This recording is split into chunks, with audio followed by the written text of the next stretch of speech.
Book आई थी 7 फेरों वाली बुक।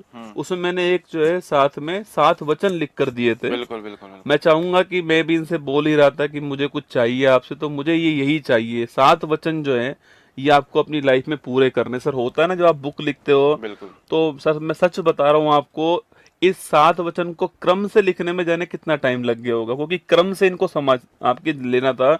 कि पहला जो वचन है वो है जिंदगी में कभी भी हार मत मानना, क्योंकि जिंदगी खेलती उसी के साथ है जो जो खिलाड़ी खिलाड़ी बेहतरीन बेहतरीन होता है। होता है।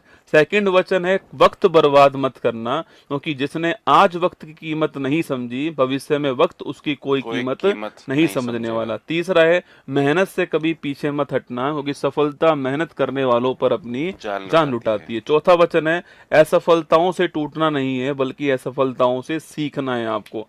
पांचवा वचन है जिंदगी में सफल होने के बाद भी अपने पैर जमीन पर रखना है आप सभी को।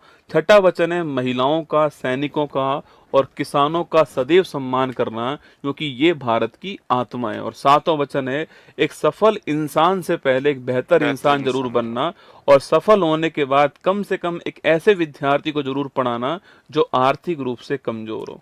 ये जो सर 7 वचन जो लिखे थे ना, कि अंतिम वचन कौन सा होना चाहिए, पहला वचन कौन सा कि जिंदगी में हार मत मानना, अंतिम वचन जो है आपके कि किसी अपनी और तरफ के बेहतर बेहतर इंसान इंसान बनना, बनो। जो है इनको क्रम से लिखने में सर बहुत टाइम लगा था, बिल्कुल। मुझे आज भी और याद है। मुझे भी सर ये बहुत अच्छे लगे सातों वचन जो आपने लिखे और हैं, सात मैं फेरों वाली चाहूंगा किताब कि में। ये आप अपनी जिंदगी में जरूर अपनाना। बस हमें कुछ नहीं चाहिए, आज कमेंट बॉक्स में आप जो है शिक्षक दिवस की शुभकामनाएं ना लिख करके हमें यही कहना कि सर मैं हम इन सात 7 वचन देता वचनों हूँ। को जरूर निभाएंगे, जितना हो सके अपनी तरफ से जो है निभाने का पूरा जो प्रयास है वो करने वाले हैं। हमें बस इतना ही चाहिए आपसे। देखिए, क्योंकि हम एक कोचिंग संस्थान चलाते हैं, उसमें हमारा जो स्टाफ है वो 700 800 1000 का स्टाफ हमारे पास होता है।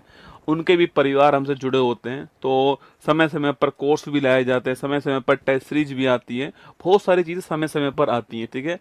पर आज हमने ऐसा कुछ भी आपके लिए लॉन्च नहीं किया है। हम चाहते तो अक्षय सर यहाँ पर आते और घोषणा करते कि मैं 90% ऑफ देता हूँ आज आपको, जो है वो आज हमने नहीं किया। हमें ऐसा लगता है कि आज शिक्षक दिवस जो है ना, वो आपके सीखने का दिवस है, वो आपका टीचरों के प्रति सम्मान का दिवस है ना, क्योंकि टीचर भी सम्मान डिजर्व करते हैं, मुझे ऐसा लगता है, बिल्कुल। क्योंकि सबसे कम सम्मान जिसको मिला है वो टीचर ही है सर। और सर आज की आधुनिक दुनिया में जहाँ पे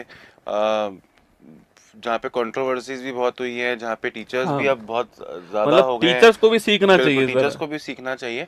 तो ऐसे में कहीं ना कहीं सर वो होता है ना कि गेहूं के साथ घुन भी पिसा जाता है। बिल्कुल तो बिल्कुल। वैसी चीज़ हो गई है जिसकी वजह से आज टीचर्स को वो सम्मान नहीं मिल और पा सर, रहा जो गुरुकुल पद्धति में मिलता था। सर टीचर्स भी कम हो गए ना सर, यूट्यूबर ज्यादा हो गए सर, बिल्कुल। देखा जाए तो सर, यस मतलब यस। ये कड़वी बात है पर आज बोलनी चाहिए कि टीचर्स कम है, यूट्यूबर ज्यादा हो गए हैं। मतलब कि टीचर्स अपनी मर्यादाओं को छोड़ के नहीं। और सर आपने भी नोटिस किया होगा सर, मतलब कि निर्मल सर से जो हमने सीखा है सर, आज आप बहुत बड़े टीचर हो। और भी बहुत सारे टीचर्स हैं, है ना।